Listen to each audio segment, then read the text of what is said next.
Saan natin nakikita, naririnig ang mga haters? Sa social media, maraming haters.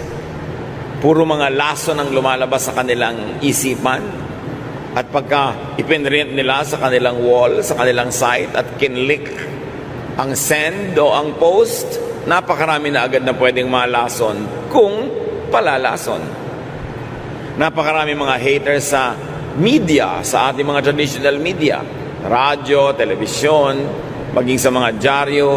Wala nang mabuting mapuri sa kapwa, puro kasiraan, puro paninira ang ginagawa. At katakataka, pati may mga pulpito na pulpits of hatred, na walang lumalabas sa mga katuruan, kundi punong-puno ng mga galit sa kapwa, galit sa mga kapwa mananampalataya, na iba ang sekta o iba ang kongregasyon, galit sa mga ibang relihiyon, galit sa lahat na lang.